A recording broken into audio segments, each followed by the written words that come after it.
is unique and I think very interesting program that will help you see the trends in design and where things are headed. Jay Schwanke is a very accomplished designer. He also has his own company called You Blue. So if you search that on the internet, you find some great videos and great information. I'm sure he's going to talk a little bit about that as well. But without further ado, I'm going to step off. Jay, thanks,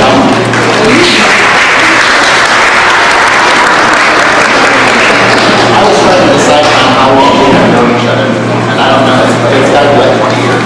Oh, at least 20. At least, yeah. So, it's, one of the amazing things I always have to say about this is, it's amazing to have a general manager of a wholesale house who's also a flower designer. And because I'm saying I do remember an accomplished designer does beautiful stuff, and that's a real plus for you when you start thinking about your partner in business.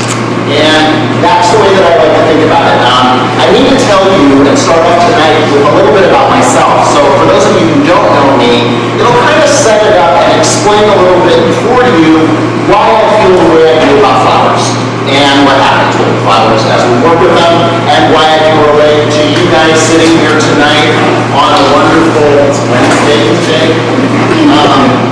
Never know. It's Wednesday, and you're sitting in a wholesale house with your friends and your competitors, having dinner here, and hopefully learning more about the industry. So, I'm a fourth generation florist.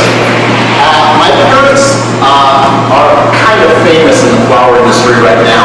They're the famous matching couple. If you've seen them on the Today Show, they have dressed alike for 35 years. And they wear flower. My mom wears a flower dress, my dad wears a flower tie. If you go to AOL.com, you'll see them there too. They are also, on AOL.com, it's called, there's a show called You've Got. And they did You've Got Mel and Joey Schwanke, and they changed clothes like 20 times, and it's a fun little thing, so you can go on your website and see that. But they're also flower industry icons, as it were. My dad's a past president of the Society of American Florists. He's also in the Floriculture Hall of Fame. My mother's a PFCI member. My mom and I are the only two PFCI members that have both achieved the Lifetime Achievement Award from SAF. So, called the Time of Right Award, which is kind of a cool thing. My grandfather and my grandmother also were in the family business. His name was Carnation Joe Green. And he wore a carnation every single day. And it was always a red carnation. And he felt he was a florist 24 hours a day because he wore the red carnation every single day, and he slept with his lily at night. My grandma's name was Lily. And they were the second generation. So the first generation started our family business in 1896.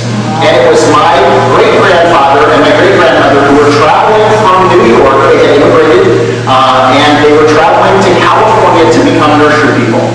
And they got off the train. They had $1,500 in their pocket. And they got off the train in Fremont, Nebraska, which was kind of the epicenter of the railroad at that point in time. And they got off to take a little rest there, and there was a greenhouse, a bankrupt greenhouse, that was for sale for $1,500. And they bought that greenhouse, and the very first thing that they did was they sold palms to people. It was, Victorian style was very popular, so people had palms in their homes, and they had 7 acres of greenhouses under glass, and they raised palms. Now, at that point in time, they decided it would be really advantageous for them to grow more flowers. So what they did was they grew everything. They grew stephanotis, they grew roses, they grew carnations, they grew pom-poms, they grew poinsettias, they grew Easter lilies, they grew bedding plants. It was a self-sustaining greenhouse. And at that point in time, there weren't wholesale houses. So what would happen to them is if there were yellow roses blooming today, you sold yellow roses. If there weren't yellow roses blooming today, you better not sell yellow roses. They decided after a period of time that they needed to have different locations throughout the country, so they actually had a farm in Florida where they grew greenery, and a farm in Kansas where they actually grew peonies, so they could be insured to have peonies for Memorial Day every year. Now, two things are important about the peony farm. My great-grandfather one day went to the Eagles Club and lost the family business in a car game. And my great-grandmother took her life savings out of the bank, went down, and won it back.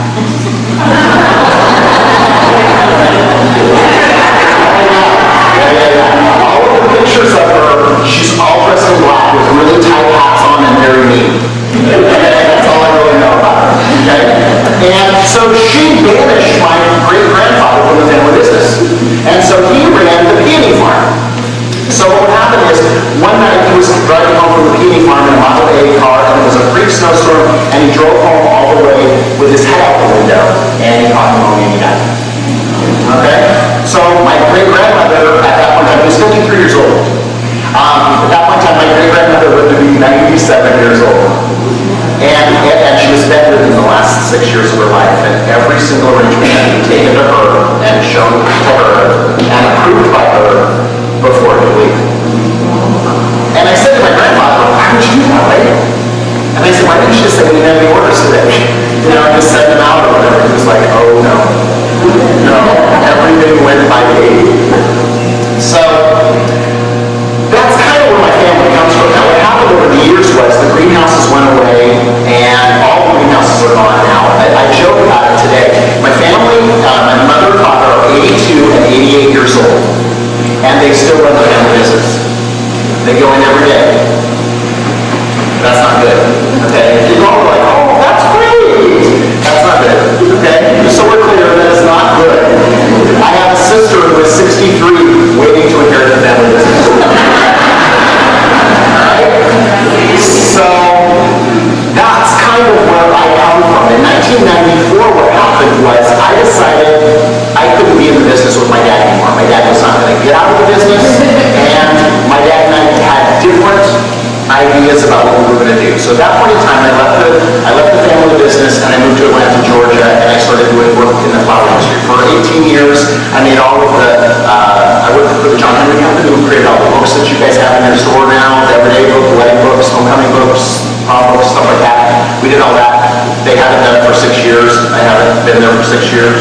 There might be a correlation between that, I'm not really sure.